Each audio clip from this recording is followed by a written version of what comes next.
Começando mais um Moda Importa, sejam todos bem-vindos, bom dia, boa tarde, boa noite, boa madrugada, o momento que você assiste ou escuta a gente. A gente chega junto hoje com KTO, a gente chega junto hoje com o Grupo IESA, a gente já conta melhor essas histórias, mas a gente tem convidada na sala. Marcela Lorenzon, como é que tu tá? Tudo bem? Voltamos. Olá, gente, tudo bem? Sim, além dos nossos parceiros comerciais de sempre, temos uma convidada ilustre. Voltamos com as nossas entrevistas, começando 2024 com o pé direito.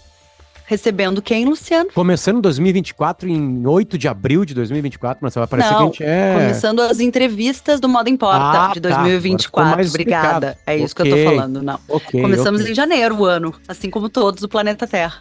Daniela, a primeira coisa que eu queria te falar é que a Marcela é muito tua fã e ela disse que ia ser muito profissional e tudo mais, sabe? Assim, ela adorava o que tu fazia antigamente, naquela época linda e maravilhosa da moda com revistas, né? E aí ela adorou a tua coragem de se transformar uma CEO de moda, né? E produzir, enfim, ainda mais com a pegada na Nordeste-se. Ou seja, tu tá falando com uma fã que vai ser muito profissional contigo hoje, Daniela. Ela Ai, promete. olha só. Adoro. Daniela Falcão, então deixa eu fazer essa apresentação. Para quem chegou aqui assim por acaso, caiu de paraquedas e não viu que esse é um episódio com entrevista, estamos recebendo uma das grandes jornalistas de moda do nosso país e mais recentemente, eu diria que uma empreendedora do design, da moda, do lifestyle ou até do hiperlocal, dos novos tempos da moda, né, Dani? A gente queria falar contigo um pouco, porque eu acho que é importante, é difícil eu falar contigo pela primeira vez e não dar uma olhada naquela nostalgia da minha adolescência toda vivendo as grandes revistas e depois vivendo o Globo com The Nest, vendo tu administrar isso, né, por trás, mas também e principalmente nesse momento da tua carreira em que tu está à frente desta plataforma, né? Então, se tu quiser fazer uma breve, eu não diria uma breve história tua, mas assim, essa mudança dos últimos 20 anos em tudo que tu fez. O foco na mudança, exatamente. Tá, engraçado que eu estava num podcast hoje ainda, e que eu comecei lá de trás, né? Porque na minha época não existia, quando eu me formei, não existia jornalismo de moda. Não Uhum. existia, não era uma opção. E nem curso de moda, mas também nunca pensei em fazer. Eu estudei jornalismo na UNB, que é a Universidade de Sim. Brasília, e todo mundo que estudava comigo queria cobrir política, era o sonho de todo mundo. Eu sempre gostei de contar histórias, eu sabia que política não era a minha praia, né? Voltei a Salvador, que é onde meus pais moravam, apesar de eu ter feito faculdade em Brasília, comecei a trabalhar em jornal lá. Aí fiquei 8 anos na Folha de São Paulo, onde eu fiz um pouco de tudo, assim, né? Comecei cobrindo um buraco na rua, depois eu fui ser correspondente em Nova York, que eles tinham correspondente júnior, e aí chance de entrevistar gente de cinema, ao mesmo tempo ministro da Economia, foi bem versátil. Terminei tendo que voltar para Brasília para ganhar bem, Uhum. porque nessa época só jornalistas de política tinham ali, né, Claro que você poderia continuar em São Paulo, mas eu queria dar um salto na carreira, assim, estava precisando. E, mas, logicamente, assim, eu mesmo lá, que eu fiquei tentando buscar histórias de políticas públicas de educação e saúde, sair da cobertura rotina da política, mas mesmo assim as coisas não mudam com a intensidade, começou a ficar tudo muito repetitivo, e aí, resumindo muito, eu consegui voltar para a Folha de São Paulo, em São Paulo, eu fui ser editora assistente do Caderno Equilíbrio, assim, isso foi 2000. O Brasil estava começando a falar no conceito de bem-estar e wellness, não era uma coisa que Uhum. existia. Tanto que a gente falava wellness porque as pessoas nem entendiam, achavam que bem-estar era uma coisa de bem-estar público e tal, não entendiam que o bem-estar era individual também. O wellness era uma coisa, né, mais chique, a gente usava esse termo, e o equilíbrio começou muito a falar da perspectiva que hoje é moeda corrente, de você viver melhor, tanto do ponto de vista de saúde mental, quanto saúde física, alimentação, acupuntura, etc. E eu fiquei um tempo, foi para o lançamento do caderno, aí eu fui chamada para editar a revista de domingo do Jornal do Brasil, Uhum. que era o que eu tinha. Eu virei jornalista por causa dessa revista. É uma revista que assim definiu o que era lifestyle e comportamento no Rio, né? Na época que eu cresci, década de 80. Foi o auge dela. E nessa época ela estava sendo ganhando força de novo, porque uma pessoa tinha comprado o Jornal do Brasil, o Nelson Tanuri, então teve uma injeção de dinheiro.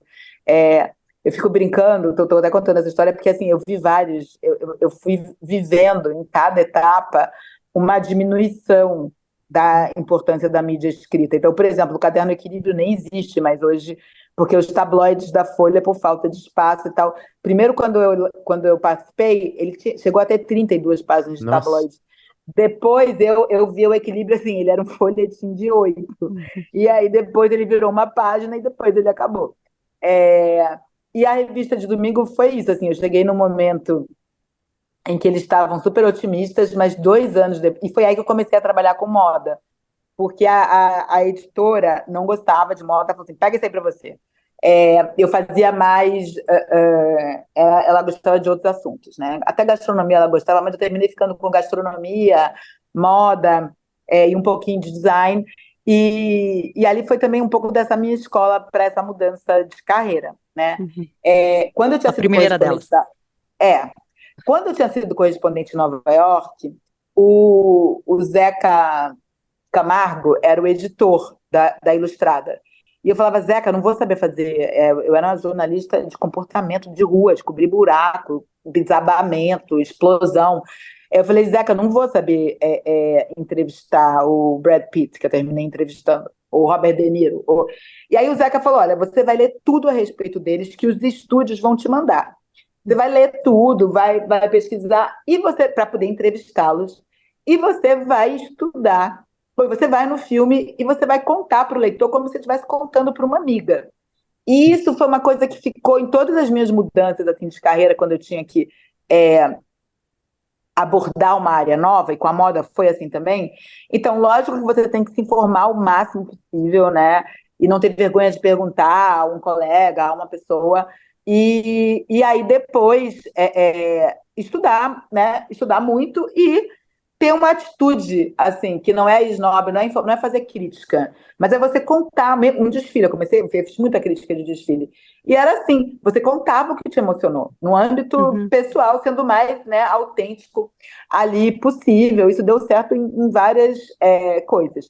E aí, na revista de domingo, eu comecei a trabalhar com moda, porque tinha um editorial de moda toda semana, né? Mas muito no universo carioca, fotógrafos cariocas, stylists cariocas e tal. O JB foi diminuindo, a revista, a mesma coisa que estava acontecendo no Equilíbrio. Aí eu saí antes, né, dela virar um. Não, Depois antes de apagar a luz. o JB acabou acabando como um todo, não foi nem só a revista.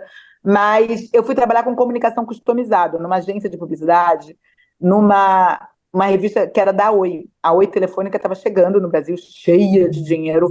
E a Oi, né, depois ela virou uma companhia meio associada a telefone barato, a clientes mais populares.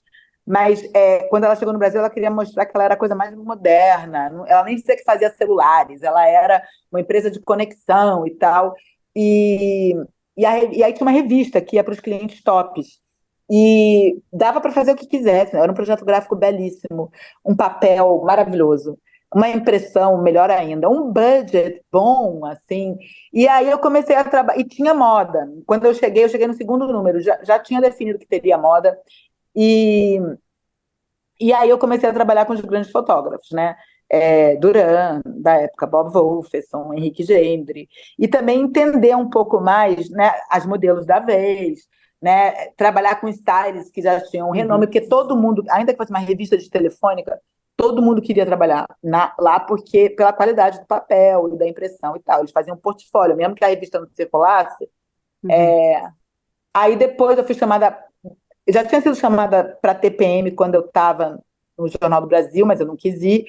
E aí, depois, nessa situação, né, tipo, 8 meses de OID, eu conheci tudo, trabalhei com todo mundo, mas é muito frustrante você estar num lugar que ninguém lê, que não repercute. Né? Não conhecia quem eram esses clientes da Oi para os quais a revista ia. E aí eu voltei para São Paulo, fui trabalhar na TPM, mais moda, mas de um universo completamente diferente, né? Era uma moda que tinha que ter muito serviço, que não podia ter nada acima. Eu lembro que na época era R$ 35. Não podia ter nenhuma peça acima de R$ 35, porque era para falar com um público muito jovem, que dava muita bola para essa questão, assim. Então, e aí eu terminei acumulando trip TPM E aí, por conta disso e tal, a Patrícia Carta, ela estava precisando na Vogue de uma pessoa que tivesse mais um senso jornalístico, porque nessa época não tinha ainda marcas internacionais no Brasil. Uhum. Mas o Brasil era, lembra, os BRICS lá, que era o Brasil e a Rússia, que iam ser os países da vez, e a Condé Nast, globalmente, queria que a revista, primeiro, ela não saía em dia e que tivesse um toque mais feminino. Nessa época, eu acho que as revistas de moda, elas entravam muito no guarda-chuva das revistas femininas. Tanto que a gente escrevia falando, não no neutro, a gente escrevia falando no feminino, porque a gente já assumia que estávamos falando com mulheres. E aí era trazer mais serviço, não era só a crítica do desfile lá em Uhum. Paris. Era você mostrar como você ia usar aquilo ali, então era decupar todas aquelas tendências. E aí, quando a Patrícia me chamou, eu demorei dois almoços até entender que ela estava, porque eu achei tão surreal me chamar para ser diretora de moda de uma revista que era a melhor revista de moda, eu que não tinha a menor experiência de moda, aí eu demorei um tempinho assim de entender. Até ela realmente. A primeira pergunta foi muito sobre a vida, os jornalismos, mas não só o que eu fazia. A segunda ela começou a perguntar, e perguntou, quando ela perguntou quanto eu ganhava, eu falei, uai, ela está querendo me chamar, eu não tinha Tá me entendido. sondando. Sim, sim. E aí, bom, mas eu perguntei para ela, e ela falou, não, a revista na época, ela era, o diretor de redação era homem, o editor de moda, que é o Giovanni Frasson, era homem, o diretor de arte era homem, e o redator-chefe era homem. Então, assim, era uma revista que o público-alvo eram mulheres, mas que não tinha uma mulher na redação, tinha uma produtora. A Patrícia, ela tinha sido diretora de moda, mas o irmão dela tinha acabado de falecer, o André Carta, que Uhum. cuidou da Carta há muito tempo, e ela teve que virar a diretora da editora. Então ela teve que se afastar da Vogue e tal. Era nesse contexto ali que fazia sucesso. E graças a Deus já tinha o Google, né? Não tinha Wi-Fi, não tinha nada disso, os celulares não tiravam foto, mas o Google já existia, né? Não sei se era o Google, se era algum outro navegador de busca, mas já existia busca na internet. E aí, assim, eu recebi. E o meio da moda não é um meio legal, mudou muito, mas nessa época era um meio super hostil. Então, esses homens não queriam me ajudar. Até achavam assim, a Patrícia tá louca de chamar essa garota que não entende nada de moda, que é nordestina, gordinha, ninguém entendia nada. E eu vi até um dia o redator-chefe, ele achava que eu não falava francês, né? Só porque você vem do Nordeste, acha que você não fala línguas Uhum. bem. Aí ele pegou o telefone e aí disse para uma outra pessoa: ai, não tô aguentando essa garota, a Patrícia tá louca, não sei o que lá. E eu ouvindo tudo ali, né, de boca calada, mas deu meia hora. Aí eu fui no banheiro, dei uma choradinha assim, porque ninguém Ele gosta disso. falando em francês. Ele falando reclamando Sim, em ele falando em francês. francês. Depois eu descobri, porque foi um colega nosso, que era o interlocutor.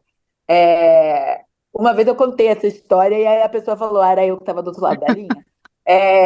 E aí eu falei, o que eu vou fazer? Assim, lógico, primeiro eu percebi que não ia poder trabalhar com ele, né? Demorou 4 meses para eu conseguir substituí-lo e tal, mas era um clima, uma pessoa que te odiava. E aí eu cheguei, eu sem ter feito nada, eu só cheguei, eu só estava ali, né? Sim. E aí eu peguei o telefone e simulei uma ligação para qualquer pessoa, como se eu estivesse falando, como eu estava falando em francês. Tipo, era alguém, assim, só que não tinha ninguém do outro lado da linha, era pior ainda, mas. E falando alguma coisa trivial, de alguma viagem, de algum material, fingi que era uma grife, que era um material que a gente estava esperando e tal. A cara Mas, dele. enfim, A cara dele. nem olhava, era uns computadores grandes, assim, não era laptop. Ele enfiou a cabeça no computador, acho que não saiu dali, ele foi embora e não falou mais comigo desde então, assim, dava. Porque ele viu a gafe que ele tinha cometido, mas ele não era uma pessoa nobre o suficiente para pedir desculpa. E aí, bom, seguiu o barco, mas o que eu ia contar de engraçado é que aí o Google, o equivalente nisso, eu recebi um texto, não me lembro de quem, e que falava sobre o japonismo. Eu sabia o que era japonismo, né? O movimento dos minimalistas Hum. japoneses que deram uma super revolucionada na moda, mas eu não sabia muito bem quem eram as pessoas. E aí, no texto, o jornalista escreveu né, a Rei Kawakubo e o Júnior Watanabe, que eram os dois. E eu falei, não, deve ser o Rei Kawakubo e a Júnia Watanabe, né? Ali fazendo, quase que eu mudei. Aí veio assim, aquele estalo lá de quando o Zeca Camargo falava, você na dúvida, você pergunte, né? Só que, graças a Deus, nessa época eu não precisava perguntar para essas pessoas que estavam trabalhando lá, eu consegui perguntar para o Google. E aí eu descobri que era a Rei, que estava certo, que era a Rei e o Júnia. Mas, assim, eu tive, do mesmo jeito, eu tive pessoas muito generosas. A Costanza Pascolato foi uma delas, assim. Ela, por ter também uma história de tecelagem, eu não sabia distinguir uma seda de um crepe. Muito menos o que era cloquet e tal, toda a terminologia. E a Costanza, ela era muito paciente e ela tinha paixão. Eu acho que eu tive sorte de encontrar pessoas generosas e apaixonadas. Porque aí o ensino, até de tecido, que não é uma coisa que até hoje eu ame muito, mas para mim foi muito fácil aprender, né, ali falar basicamente de tecidos pela paixão que a Costanza tinha. Então não era chato, ela era capaz de ficar, quando a gente ia nos backstage dos desfiles no Brasil, ela me explicava cada diferença de tecido e como é que era. E a coluna dela, ela falava muito também sobre tecido. E eu editava a coluna dela, né? E a Costanza, assim, a gente tinha um embate criativo muito bom, porque eu só deixava publicar o que eu entendia. Porque eu falei, o leitor médio, ele é como eu já nessa altura. Então, assim, se ele não entende, se eu não entendo, ele também não entende. E aí eu voltava 20 vezes, Constância, explica isso melhor. Seja para mudar no texto ou para eu colocar. E mesmo ela achando muito óbvio, ela falava assim, não, mas não pode ser tão óbvio assim. E eu vinha da Folha, né, que você tinha que explicar o que era corner, entre parênteses, para explicar, né, a Folha no didatismo. Mas eu acho que esse didatismo fez bem, assim, que eu conseguia explicar para ela. E aí, quando eu mudava, não ficava uma coisa tati-bitati e tal. Então, foi uma relação muito importante na minha formação. O Giovanni Frasson também, que era o editor de moda. Então, não é que todo mundo, né, não foi legal. O Giovanni Frasson, no início ele não tinha muita paciência, não. Mas depois, também, quando ele viu o meu empenho, como eu tentava deixar tudo melhor, como eu escutava as ideias dele e tal, o Giovanni foi uma pessoa muito importante também, né? Em explicar quem é quem, em falar da história pregressa das marcas, que logicamente eu não sabia tudo. Então, eu tive esses bons, né? A Patrícia também teria sido uma excelente professora, mas ela estava muito ocupada cuidando de uma empresa ali. Bom, e aí eu peguei, né, a grande virada que quando as grifes internacionais começaram, muita gente fala, só um parêntese antes, que agora que as revistas estão dando apoio para a moda brasileira. Na verdade, as revistas, na época que eu entrei, só davam apoio para a moda brasileira, porque não existia anúncios de marcas internacionais. No Brasil só tinha Vuitton e Dior, era só essas que anunciavam. Então, o grosso do faturamento da revista, ela vinha das marcas nacionais. Tinha uma revista por ano que, tipo, a Patrícia dava, era a edição de fevereiro, que era a edição, para um estilista brasileiro criar em cima o que ele quisesse. O Reinaldo, acho que fez editor umas 2 vezes, a Ecovitch fez editor, enfim. Era um espaço criativo para a moda brasileira muito grande, né? Mas quando veio o prenúncio, a Condenaste, aí decidiu que ela queria ter uma revista com mais musculatura, né? A gente trabalhava nessa época na Carta, sendo uma empresa familiar, uma editora que estava ali lutando, tinha pouquíssima gente, menos braço disparado do que a gente precisava, não tinha mesa adequada. Quando começou a ter o site, a menina que veio trabalhar no site, ela trabalhava num pedaço de madeira virado, com o computador em cima. Então, tinha uma estrutura, né? Era uma casa chique, mas que não tinha espaço para todo mundo. E aí veio a Condenaste que se aliar à Globo, porque precisava de um parceiro também com muito dinheiro para fazer esses investimentos. E aí veio a minha fase áurea, assim, né? Eu já era diretora de redação na época da Carta, mas não podia. Quem viajava para as semanas de moda era a Patrícia e, quando muito, o Giovanni. Assim. Como eu era uma pessoa mais do texto, eu ficava.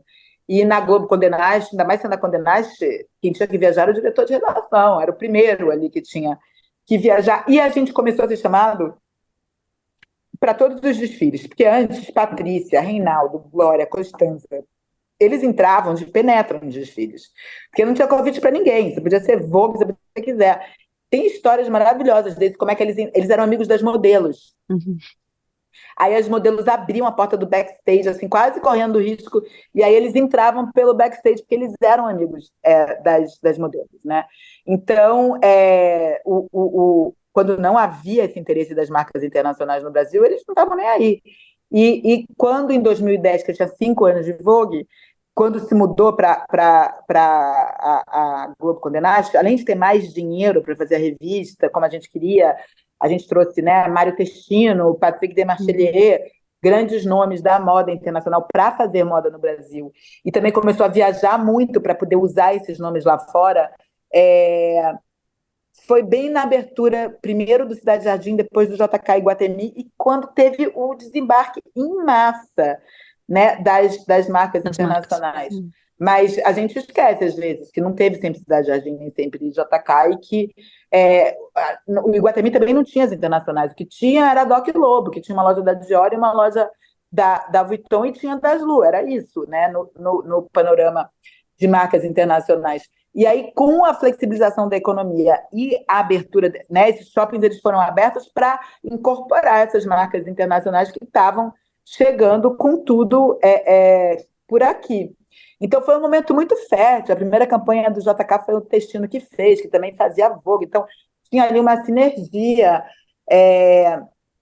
E a gente começou não só a ser chamado, mas a ser chamado para sentar na fila A, que era uma coisa maravilhosa, né, e tal. Então, e o Brasil começava a ser chamado também para as suas viagens maravilhosas, das coleções cruise, né? Então, assim, sei lá, eu fico brincando que eu conheci metade do mundo. Hoje, nos desfiles da Chanel, os da Dolce & Gabbana eram sempre na Itália, mas em paraísos, né? Mas, sei lá, Singapura, Dubai, Coreia, Cuba, tudo, eu conheci todos esses lugares com a Chanel, num super esquema, né? Assim, e a Chanel, ela tinha uma coisa de quando você viajar, de tentar fazer com que você tivesse uma experiência real. Tudo controlado, mas você ia comer no comedor, você ia ter uma experiência no deserto, não era só assistir a um desfile, né? Então, até porque eles contavam as histórias de por que aquela locação tinha sido escolhida. Então, foi um momento muito rico também enquanto jornalista, porque você voltava cheia de histórias para contar. A coleção tinha um backdrop, né, muito, muito grande. Quando o Lagerfeld foi para Cuba, e ele foi em pessoa ainda, né, estava bem de saúde, ele reinventou, né, a habaneira. Então você tinha, e aí você tinha uma aulinha de algumas coisas que você conseguia contar as histórias muito bem contadas. E aí, de novo, sempre gostei de contar Dani, a história. assim, tu contando, assim, a gente vê que, sei lá, a palavra glamour poderia encaixar em algumas situações como essas, né? Assim, a gente talvez saiba a resposta, todo mundo, mas como é que isso cai? Como é que é o Instagram? Se tu tivesse que escolher uma razão só para tudo isso trocar de lugar, digamos assim, porque essas histórias todas estão sendo contadas ainda pelas marcas. O que acontece exatamente no mundo?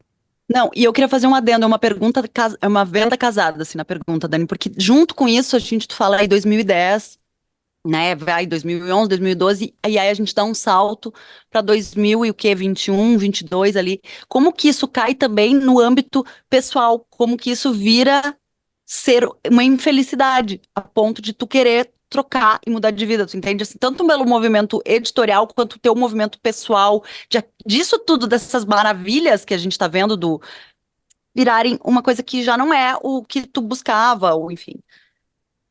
Primeiro, eu acho que assim, tinha glamour, mas era uma relação doida.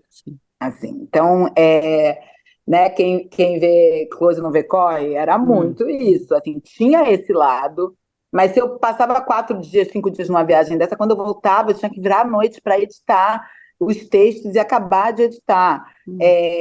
Quando tinha Semana de Moda, a gente fazia um diário, porque nessa época não tinha ainda Instagram, mas já tinha site, e as pessoas liam, elas esperavam, né, Eu na manhã lia, seguinte, ansiosamente. ou tarde da noite, os diários da Vogue, todos os lugares onde a gente tinha passado.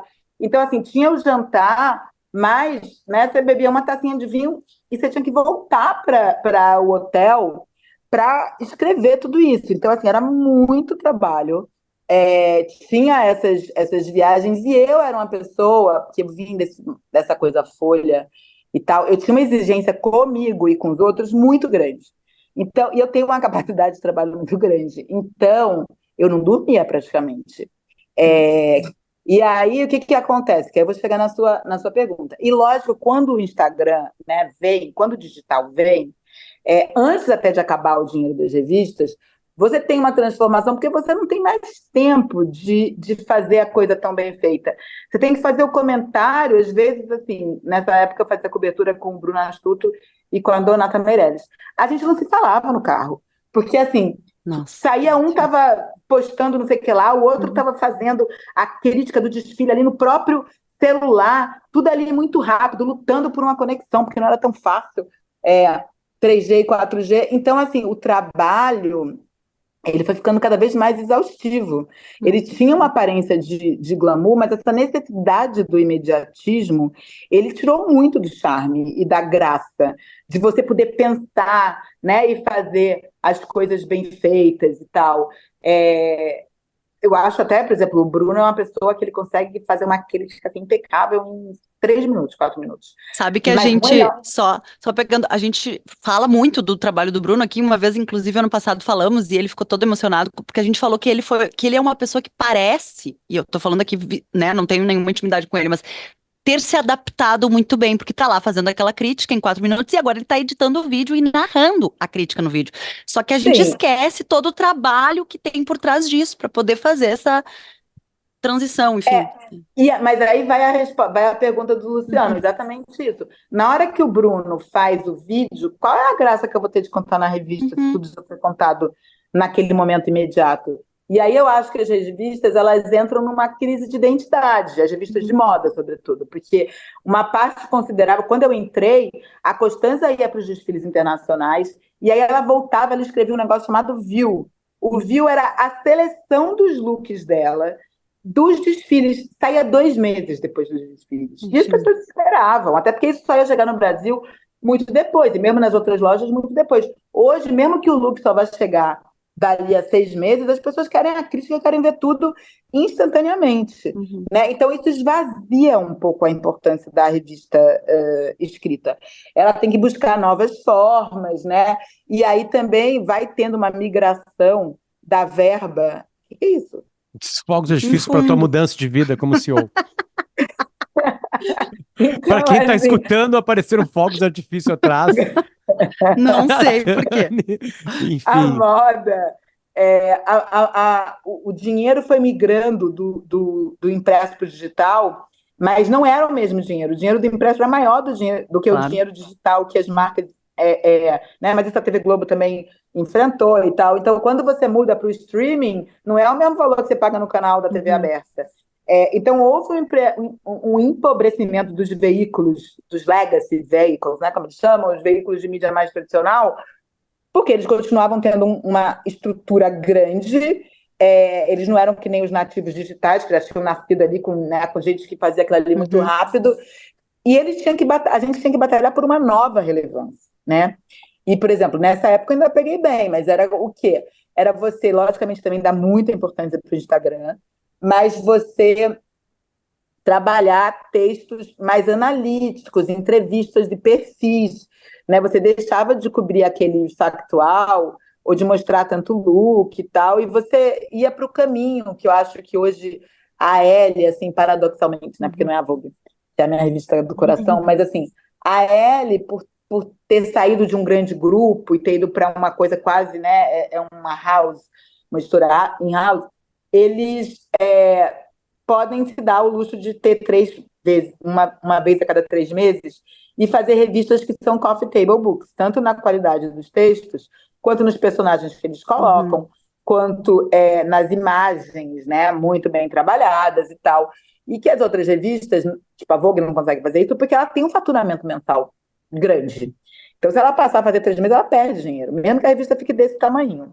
Mas eu já estava sofrendo muito. Quando você é mal acostumada, aí eu vou chegar agora então na sua pergunta. Quando você é mal acostumada, a Vogue de aniversário de 40 anos de 2015, que tinha a Gisele na capa, como se fosse assim um Oscar, pelada, essa Vogue, ela tinha 600 e poucas páginas, 605, se eu não me engano. E quando eu virei CEO, o máximo que a revista tinha era 250. Então, imagina como você perdeu a relevância, de certa maneira, porque você não conseguia falar de todas as coisas, né? Claro, a gente falava no digital, mas não falava na revista. E eu acho que é isso, quando você vai vivendo, por mais que tenham tido transformações muito interessantes na questão toda da diversidade, de você trazer novas pautas para dentro da revista, mas era um pouco frustrante. E esse foi um dos motivos que eu aceitei sair da revista e virar CEO. E também, né, eu nunca tinha ficado tanto tempo num lugar. Minha vida sempre foi muito dinâmica, assim, de ir mudando. E aí eu estava, a essa altura, há 12 anos, né, como diretora de redação da Vogue. Aí as coisas também, a viagem para Dubai, você não tinha mais a mesma graça, porque você já tinha, né, vivido aquilo ali. As mesões de moda também elas foram mudando e tendo diretores mais low profile, né, diretores criativos. Então, de novo, para ficar, pensa no Lagerfeld e na Virginie Viard, não tem comparação, assim, aqueles grandes gênios, turbulentos e tal, que faziam a moda ser muito divertida, foram sendo aos poucos substituídos por uma geração mais low profile. Uns enlouqueceram e outros ficaram meio anacrônicos, que hoje você não pode ser mais um louco, né? Você tem que... O Lagerfeld falava barbaridades nas entrevistas, que hoje, né, não seria aceito de jeito nenhum. Mas aí eu virei CEO e não foi uma boa escolha. Porque eu gosto muito do hands-on, de contar as novidades e tal, e porque os primeiros 2 anos foram bons anos de faturamento alto. Depois começou uma crise, assim, antes da pandemia, começou uma crise massacrante, que era isso. Sei lá, se a Gucci, não é a Gucci o caso, tá? Mas vamos supor que fosse. Se a Gucci investia comigo 1 milhão, ela passou a direcionar esse investimento quase todo para o digital, fazia lá 4... E aí, somado digital e o que ela manteve no impresso, não chegava. Eu não posso usar o exemplo da Gucci, porque a Gucci foi a única que fez isso e manteve o investimento. Então, esquece o exemplo da Gucci, mas assim, com todas as outras, o investimento caiu muito. Então, você tinha que fazer muito mais, e aí, né, você tinha que fazer evento, e evento tira muito, é muito desgastante. Para manter a relevância da marca, não adiantava mais fazer uma revista. Então, você tinha que fazer, não era só o baile da Vogue que você tinha que fazer, você tinha que fazer o baile, você tinha que fazer evento de idade, evento de business, você tinha que fazer um monte, boas-vindas ao verão, isso na Glamour e tal. Então, assim, virou, e era uma situação meio de pedinte, você tinha que pedir para os anunciantes não te abandonarem, tipo, olha como eu sou legal e tal. Então, e aí, de novo, eu falei que eu era uma pessoa muito exigente, né? Para mim era muito difícil lidar com esse orçamento que ia sendo espremido, desmilinguido, né? Na sua autoestima, não é só que você tem que cortar, gente. Na sua autoestima, isso mexe muito. Porque isso, as pessoas não gostam mais de mim, o anunciante não gosta mais Não de quer mim. mais ler, não quer mais Não publicar. me quer mais. No que a gente é muito bom. E aí veio a pandemia, então o que já era ruim ficou péssimo. Né? E aí, para que moda? A gente começa a questionar, acho que todo mundo em algum momento fez isso, né? Você não se vestia, você não comprava. E eu tinha ido morar em Recife na pandemia, por causa do lockdown. E aí, eu fiquei 30 anos longe do Nordeste. Eu saí para fazer a UNB com 18 e, tirando um breve, eu morei 2 anos quando eu me formei trabalhando no Jornal em Salvador, eu nunca mais tinha morado no Nordeste. E aí eu estava fazendo 50 anos. E, e aí para mim era muito claro que não era mais aquilo ali que eu queria, entendeu? Não Então, ia voltar assim, para São Paulo naquele ritmo, daquele eu não jeito. ia voltar para São Paulo. Estou falando duas coisas. Sim. Assim, dizer muito claramente que eu não estava feliz naquilo ali, e não dava para voltar atrás e virar diretora de redação, porque quando você é CEO, você não volta atrás. Era um momento muito difícil, que eu acho que, né, tinham que ser pessoas talvez mais frias, ou que não se abalassem tanto, porque também, ou pessoas que não tivessem vivido aquela época maravilhosa, e, e essa vontade de realmente fazer alguma coisa pelo Nordeste, né? Ser parte daquilo ali. E eu comecei a ser muito mais feliz, assim. Morei muito tempo no Rio, o mar é uma coisa fundamental na minha vida. Assim, eu gosto de São Paulo, eu passo temporadas aqui, né? Agora eu estou em São Paulo, mas há mais de um mês. Mas eu já assim, ainda fico com agonia de voltar para ver o mar. O Rio aplaca um pouquinho essa saudade quando eu consigo fazer, né, uma passadinha por lá, porque realmente é uma coisa com água, é ver o mar. Para mim tem uma energia assim que é um pouco que ameniza o caos, que faz as coisas serem, né? A maré vai e volta, ela tem um ritmo assim. E como eu sou muito ansiosa, o mar me acalma. Por isso que eu gosto, não é só que eu gosto do sol. O mar me acalma, então eu preciso dele. E aí é isso, você vai ficando com 50 anos, você fica mais sábio, você já sabe o que você precisa para ser feliz, né? E não é, eu já tinha tido todo o status, assim, quando eu fui diretora. CEO era mais poder, mas não era mais status. O status era ser diretora de uma ou diretora de redação da Vogue. E, né, nos áureos tempos. Então, assim, não tinha mais uma busca de status. Que mais eu podia fazer depois daquilo ali? E aí eu comecei a escrever, como eu era da Vogue, eu era da Condé Nast, mas na cabeça do estilista eu era da Vogue. Aí, como eu era da Vogue, os estilistas do Nordeste começaram a me mandar conhece a minha história, vem conhecer a minha marca. Eu acho que assim, ninguém imaginava que eu ia lançar o Nordeste. Eles faziam isso achando que eles iam estar aí na Vogue. Só que a revista estava desse tamanho, pandemia, a gente nem sabia se a revista ia ser rodada, porque não tinha gráfica, quem é que vai na gráfica? Né? Teve meses ali que ela foi teve um mês de interrupção, mas até você achar, não tinha como eu sugerir uma marca do Nordeste. Mal e mal a gente estava conseguindo dar espaço para os anunciantes.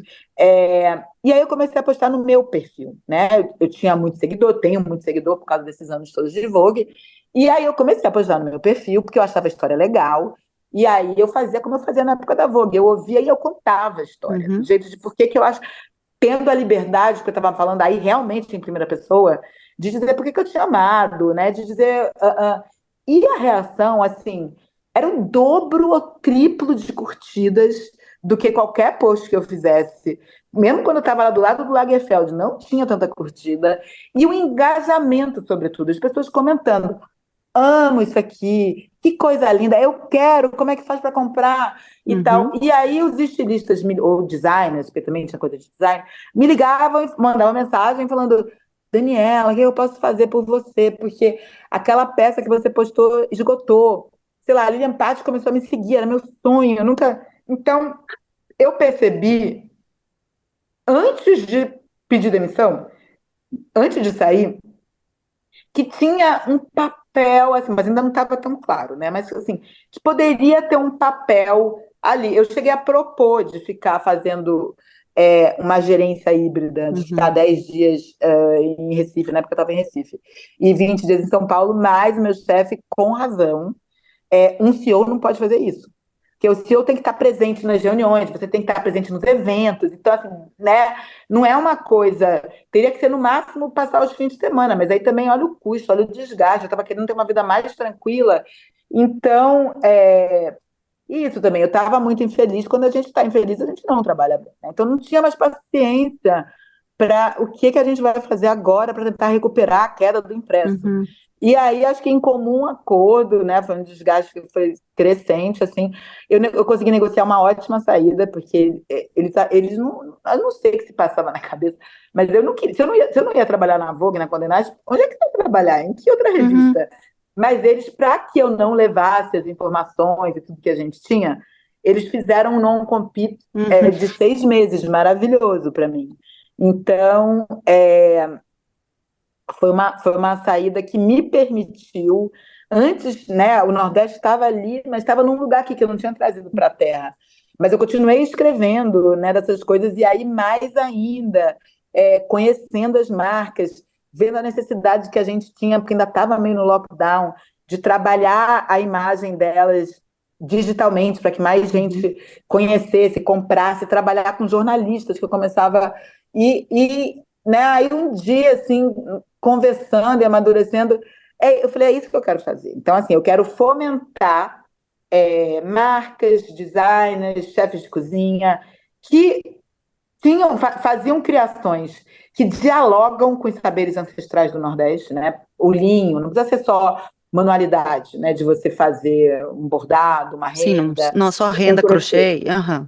Você pode, né, saber trabalhar bem o linho em várias. O linho, né, o alinhado que a gente fala vem do linho, que Hum. era uma coisa muito nordestina de quando você vai ali. Então, fulaninho é uma pessoa alinhada, ele é alinhado porque ele veste linho. E então, assim, mostrar essa sabedoria e essa área criativa, né, como o Nordeste. Ai, meu Deus, tudo bem? Estamos aqui, Tudo tudo aí, ótimo. tudo bem. Como o Nordeste o Nordeste ele não entrou na industrialização, Uhum. né? Tirando a Bahia, e a Bahia é onde tem menos saberes manuais preservados. Mas tirando a Bahia, a industrialização não chegou no Nordeste, que relegou a região à pobreza, por um lado, mas por outro lado manteve esses Deu saberes as intocados.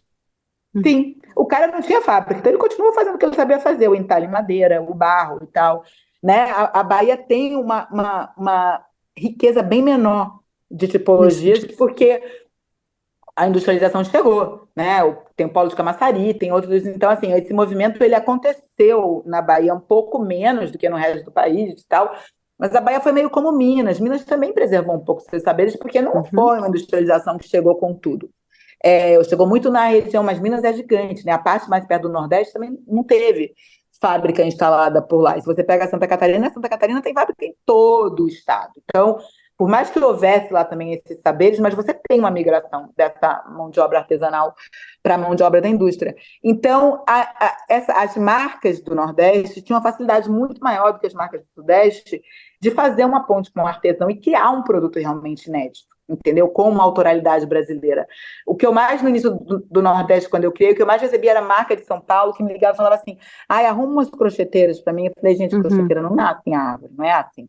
Você tem que vir, você tem que trabalhar junto, ela não vai saber executar o seu croquis. Você tem que chegar junto, você tem que, não é um trabalho, você pode mandar Uhum. né, por e-mail o que você quer. Então, assim, tem essa facilidade que termina criando produtos que eu acho muito originais e com o DNA brasileiro. E aí, só porque aí depois eu paro de falar e vocês perguntam, pesquisarem, mas você falou lá, você usou uma expressão que eu nunca tinha ouvido, hiperlocalidade, Uhum.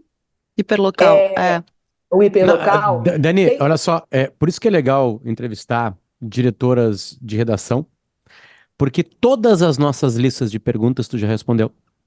E a última coisa Isso que é jornal. faltou pra gente, né? Porque tu organizou a revista, né? O Moda Importa foi organizado pela Dani, Marcelo. Depois a gente tem que pagar pra ela, né? A edição de hoje.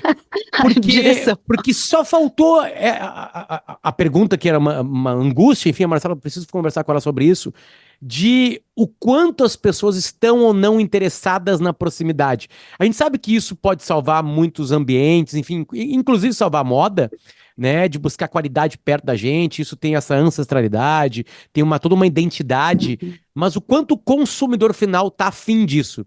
Tu consegue notar uma diferença disso? Ainda são as pessoas mais bem informadas, enfim, quem é esse consumidor? Ele realmente está afim, isso está mudando, isso vai vingar? Olha, eu acho que é uma ótima pergunta e ela tem vários desdobramentos. Assim, não tem uma única causa e uma única resposta, mas a primeira coisa é uma frase do Tolstói, que eu nunca sei dizer exatamente como é, mas é uma coisa assim: para se ter o mundo, conquiste antes o seu quintal, ou olhe antes para o seu quintal. Para você fazer um trabalho original e único, você não pode olhar para referências lá de fora, senão você vai ser Uhum. sempre um sub alguma coisa, né? Quantas vezes a gente já ouviu, é tipo uma Chanel brasileira? Uhum.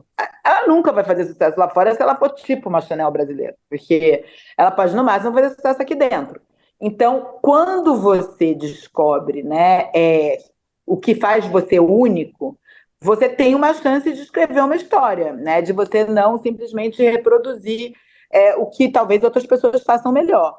E quando eu digo que no Nordeste a gente procura marcas nordestinas que tenham algum diálogo com a ancestralidade, tem marcas, o Ceará tem uma indústria da moda fortíssima. Uhum. Tem um monte de marca que parece uma versão cearense da Nativosa. Eu não vou chamar para o Nordeste uma versão Sim. cearense da Nativosa, porque até ela pode fazer sucesso no Ceará, que ela vai ser um pouco mais barata e tal. Mas por que alguém de São Paulo vai querer comprar uma marca do Ceará que faz uma roupa muito parecida com a Nativosa? Não vai, a Nativosa está aqui, né?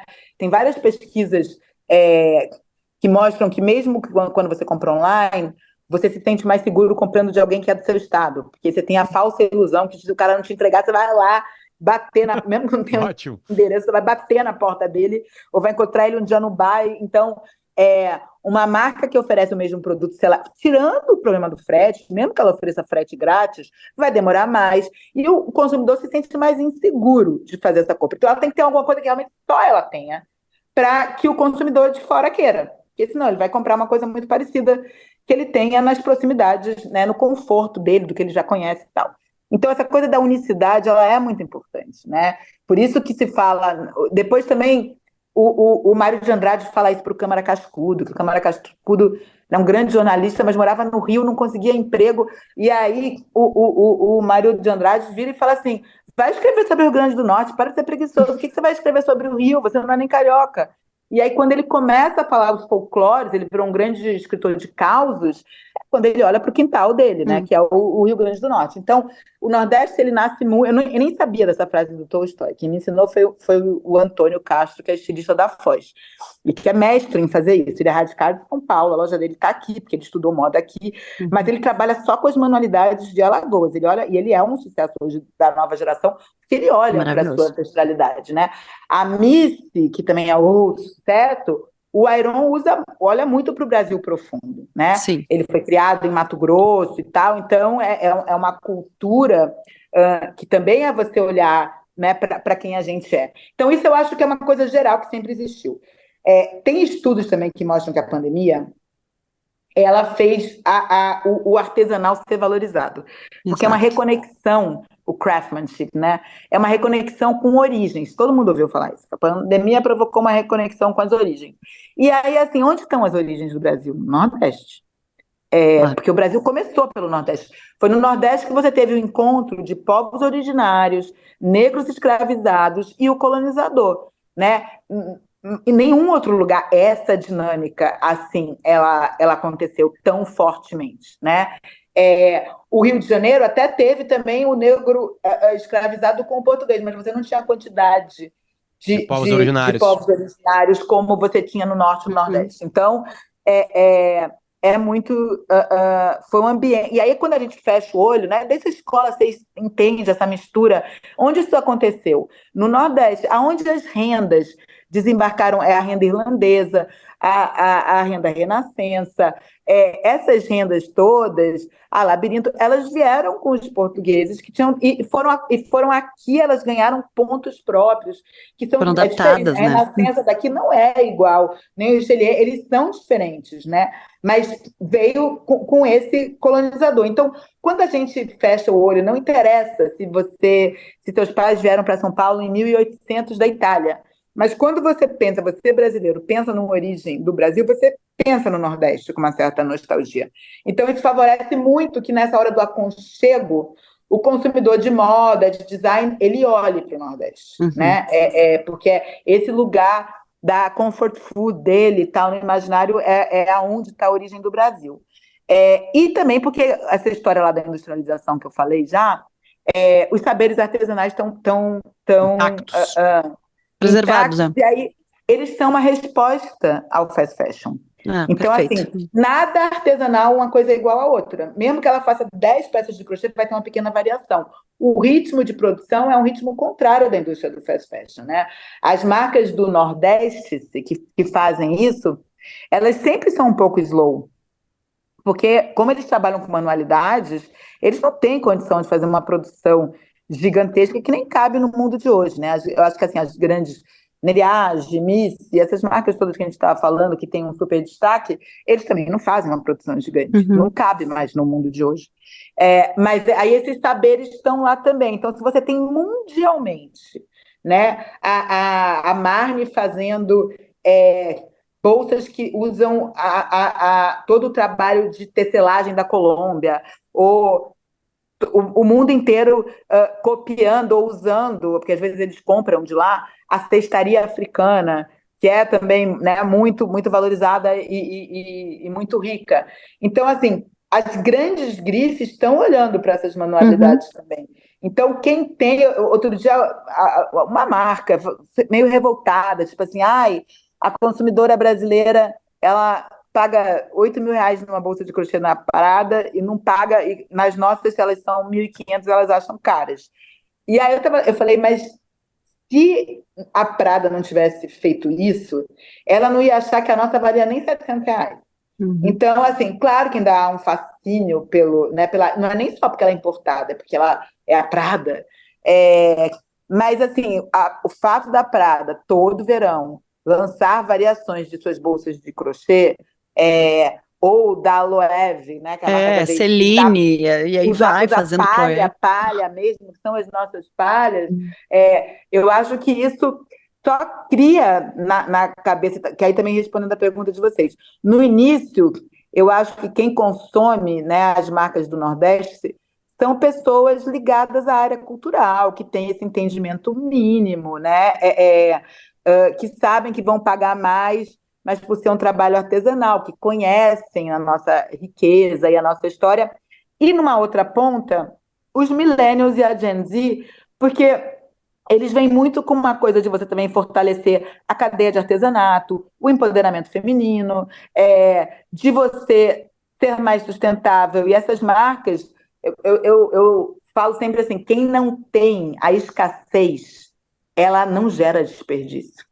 Então, assim, toda a situação de escassez, a marca ela é sustentável por natureza, porque ela não pode gastar. Então, assim, ela tem que pensar o melhor uso daquele tecido. Tem uma marca de Pernambuco, chama Proa. A estilista ganhou um prêmio da Audaces, né? Audaces é um equipamento que faz modelagem, tal, é um sistema, uma plataforma. Por ser a estilista no Brasil que conseguia ter maior aproveitamento do tecido quando ela fazia um molde. Por que essa menina fez isso? Não é porque ela achava legal, eu vou ganhar um prêmio do Audaces da sustentabilidade. Ela fez isso porque ela não podia gastar tecido, ela comprava Tem que usar o tudo que tem. tecido ali na mão e tal, na quantidade mínima, e ela tem que usar tudo que tem. Então, por essas marcas terem isso muito claro no seu DNA, no seu propósito, elas terminavam, né, pelo viés da sustentabilidade, do empoderamento feminino, atraindo essa nova geração de consumidores mais conscientes, pegando essa turma da cultura. E hoje eu acho que com esse abraçar generalizado do feito à mão, você pega também a cliente do internacional que nem quer ouvir. A gente já teve experiência de ter uma loja do Nordeste no Iguatemi.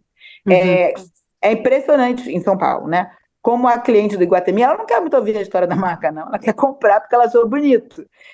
Já quando a gente vai para Pinga, ou quando a gente tem outras experiências de consumo, essa cliente mais cabeça, né? Mesmo com alto poder aquisitivo, que ela quer saber direitinho a história.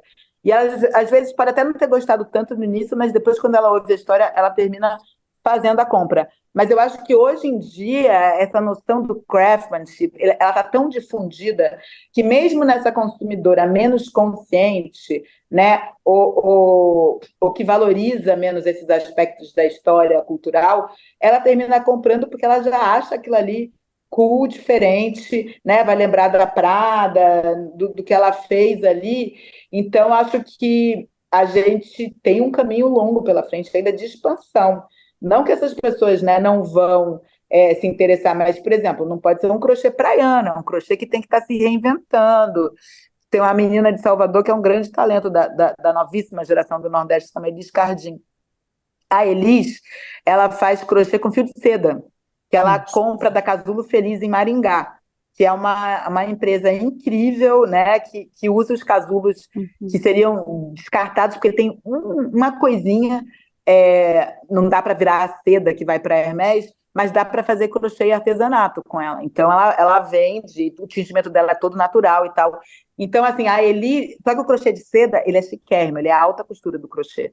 Então, essa aí tem chance, né? O crochê de fio de algodão, ele fica com a textura mais praiana, ele não consegue chegar em todos, mesmo que sejam vestidos, né, para casamento e tal. Olha o sucesso do Ateliê Mão de Mãe, mas ele é um crochê que tem esse ar mais praiano, enquanto o crochê com fio de seda, ele ocupa outros espaços e tal. Então, eu acredito muito que cada vez mais também as marcas, né, do Nordeste, elas vão perder de ter vergonha de olhar para o seu quintal Uhum. e aí conseguir fazer alguma coisa muito diferente, porque o meu trabalho, muitas vezes, acredite se quiser, é meio um trabalho de terapeuta, era fazer com que a marca, teve marca até que mudou de nome, porque Acreditar, assim, branding, tá fazendo consultoria de branding, quase mas que eles isso. tinham vergonha, né? Eles achavam que se eles colocassem um nome, ou da peça, né? Ou no seu visual, na sua tipologia, você usar uma coisa que fosse muito associada ao Nordeste, que eles perderiam o mercado.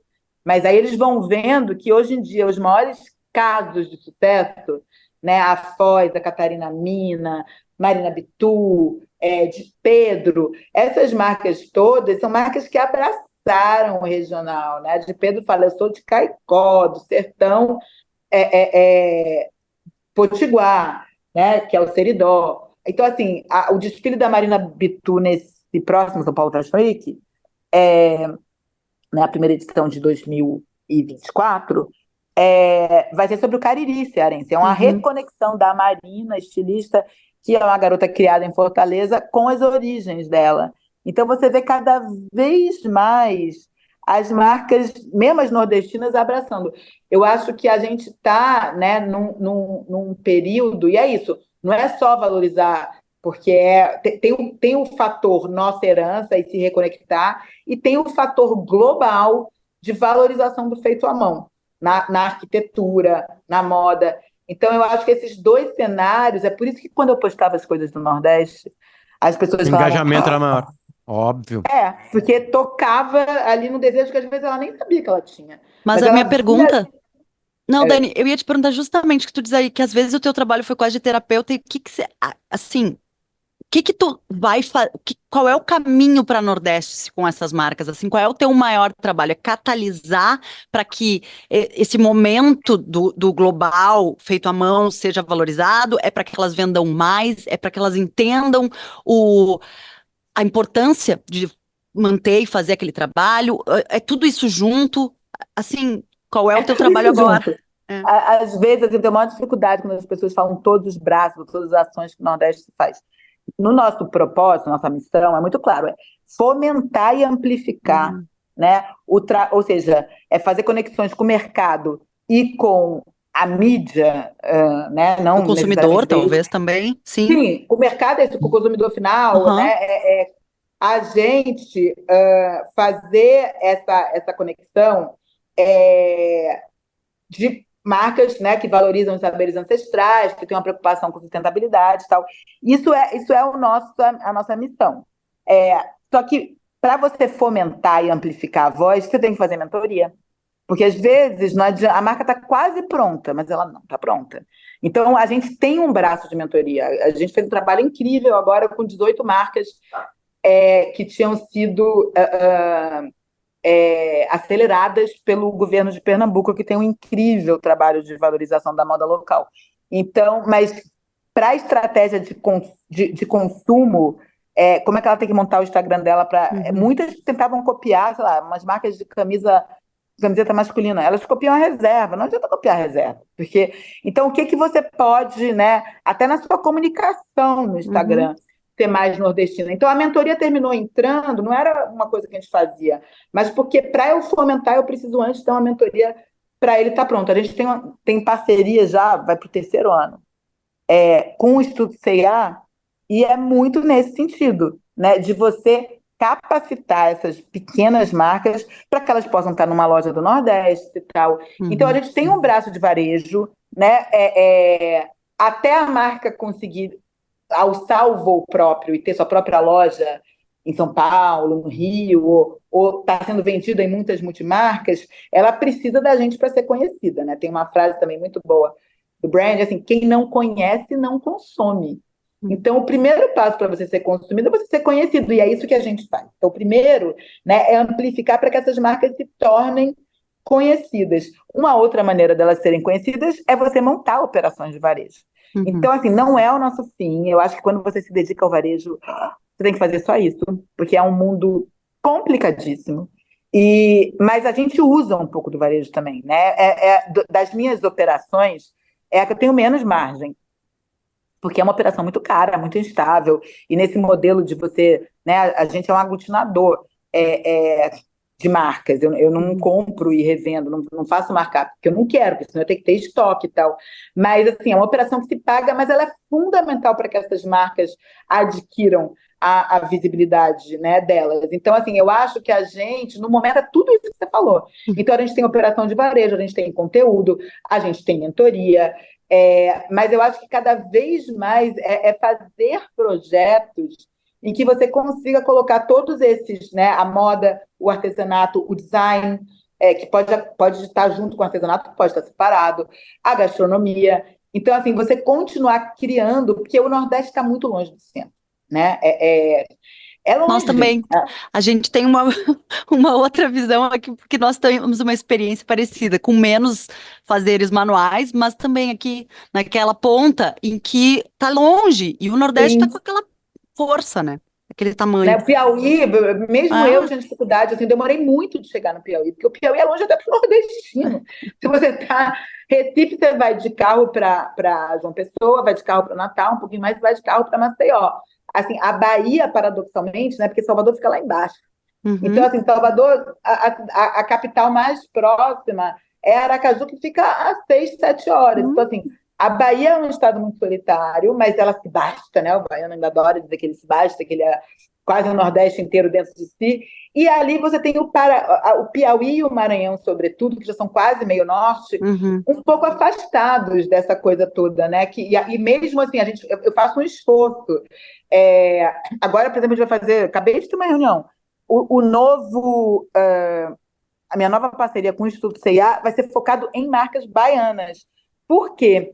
Porque, ao contrário de Pernambuco e do Ceará, que tem políticas públicas Uhum. muito boas para a moda, e dos outros estados que terminam se beneficiando dessa proximidade, a Bahia está muito isolada, tem um potencial criativo enorme, mas são marcas que, porque nem o Sebrae olha direito para a moda na Bahia, elas precisam de ajuda em tudo. Então, assim, por incrível que pareça, né, a Bahia é um estado super rico, culturalmente, Sim. mas numa Não é tão área que organizada. Nesse não, sentido, onde sim, a sim. gente percebeu, junto com o Instituto C&A, que valia focar na Bahia para fazer uma coisa, e eles têm demandas, né, muito próprias também, pela configuração do que a Bahia é e tal. Então, a gente vai trabalhar só a Bahia nesse ano. Então, tem muita coisa, tem muito trabalho assim de grassroots a ser feito. Mas eu acho que a tendência do Nordeste, se assim, é, vai ter sempre ter um fomento para você valorizar esse pequeno empreendedor que cuida desses saberes ancestrais. Eu acho que a gente tem dois, né? Mas eu espero que a gente consiga criar um mecanismo que essas marcas não precisem de tanta ajuda. Foz abriu loja agora na Matheus Grow, Catarina Mina vai abrir loja em São Paulo, Patu abriu loja em São Paulo. Cada vez Vai mais marcas desfilar. consigam, Uhum. né, disputar esse território ali das marcas autorais novas, para que a gente possa dar um fomento maior. Quem sabe o Nordeste não vira Norte? Assim. E a gente Hum. pega também o Pará né? A gente tem muito pedido para isso, assim, dos criadores dessas regiões, que eles falam, pô, você vem até o Maranhão e Pará, a mesma coisa, por que você não vem para o Pará? Tá Né? pertinho. Tá realmente assim, o Pará tem mais semelhanças em algumas coisas com esse meio norte, né, Maranhão, Piauí e um pouquinho de Ceará, do que com o Amazonas e com Acre, por exemplo. Então, assim, acho que olhar, e tem uma riqueza também artesanal gigantesca, e que não é só do trabalho dos povos originários, dos indígenas, né? Eles têm muito isso, a cerâmica marajoara e tal, mas eles têm outros saberes também. Então, por exemplo, a gente pensa em começar a trabalhar em conjunto com organizações que atendem o Norte para a gente fazer uma fusão de Nordeste com o Norte. Norte. Então, o Norte. Já vai Eu já acho preparando um novo nome. já vai ter que, né, fazer o governo da Paraíba agora fez, e a gente está trabalhando muito com eles, fez uma campanha para a pessoa visitar a Paraíba, que chama Paraíbice. Aí eu falei, ó, não vou cobrar por direitos autorais, não. Boa. Por esse Mas- nome que deu de mão Boa. beijada. Mas vocês vieram, isso fica no imaginário. Elas falaram, não sei se foi. Eu falei, o imaginário coletivo, Ah, que tá ali a campanha Dani- deles de turismo chama Paraíba. Dani, bom, a gente vai ter que marcar a parte 2, parte 3, parte 4, que tem muita coisa legal que deixamos de falar, enfim, e o nosso tempo acabou. Muito obrigado pelo teu tempo, numa segunda-feira, parou tudo, numa tarde, com muito carinho falar com a gente aqui. Eu vou ter que fazer uma pergunta de consumo, tu vai responder assim, ó, pimba e pimba, tá? Uma marca que a Nordeste se conhece e apoia ou não, pra vestir a Marcela e uma pra me vestir. Só olhou esse quadrinho nosso aqui. Vai, não pensa muito. Tipo, lembra da tua época de editora. Vai. É que hoje de manhã eu tive que responder uma pergunta que era isso, as marcas que o mundo merece conhecer, mas você está fazendo uma pergunta mais específica. Muito mais Não é específico. Olha aqui, ó. necessariamente. Olha o meu quadrinho aqui, a camiseta, e olha o quadrinho da Então, Marcela ali. você eu acho facílimo. Você é a estudiosa do Ceará. Eu acho que ela tem uma roupa ali para o dia a dia, mas de um jeito descontraído, e é fashionista ao mesmo tempo, mas não é fashionista demais. Então, eu acho a estudiosa seria perfeito para você. E Pra Marcela, acho que talvez para Marcela, eu acho que a Patu, não sei, que abriu loja agora há pouco tempo em São Paulo, e eu acho que a Patu trabalha com ela usa as manualidades, mas mais pontualmente, não é, né, o mais forte dela, mas ela faz roupas que claramente tem, ela vem do sertão central do Ceará, tem essa coisa mais plácida e tal, mas eu acho que ela tem um design que ela é arrojada no design, apesar de carregar essa nordestinidade, assim. Então, por exemplo, ela tem umas blusas em forma da palha de carnaúba, mas é uma construtora arquitetônica, não é aquela feita de palha. E eu acho, assim, né, pelo seu interesse de moda e o pouco que eu consigo olhar aqui, eu acho que a Patu é que teria mais a sua cara. Sou fã, não comprei ainda, comprei algumas outras, já que tu citaste, já conheço, mas também quero viver um pouco mais e adentrar. Eu espero que quem nos ouve também possa conhecer um pouco mais do nosso país, entender essas histórias contadas tão bem por ti, Dani, na Dani, Nordeste. obrigado. Muito obrigado pelo teu carinho. Obrigada. A gente ganhou uma muito legal tarde vocês aqui. estarem fazendo, ter essa curiosidade, né? Eu acho que é isso. Quanto mais pessoas conhecerem, eu gosto muito de falar por isso, porque tem que conhecer, né? E o Nordeste não é para mim só, eu preciso me monetizar, mas acho que depois dos 50, sobretudo, você pensa qual é o legado que você vai deixar, né? E uma revista é uma revista, mas não é um legado. Tudo bem, teve. E aí, você ter mudado a vida das pessoas, ou uma realidade, é um legado. Então, assim, isso é o que me dá mais prazer, é o que eu acho que a gente tem que fazer, mas a gente precisa, sozinho, também não consigo comunicar tudo. Então, é importante que as pessoas estejam olhando, tenham interesse, perguntem e tal, e aí tem muito assunto. A gente não falou de arte, que a gente podia ter falado. Não, e mudou o jornalismo de moda antes, agora vai mudar a visão que a gente tem também sobre a moda do Nordeste. A gente não sentou pra almoçar e pra jantar. Nossa, a gente não fez nada, na real. Daniela Falcão, muito obrigado. Dani. Um beijo. Beijo! Volte sempre. Tchau, tchau.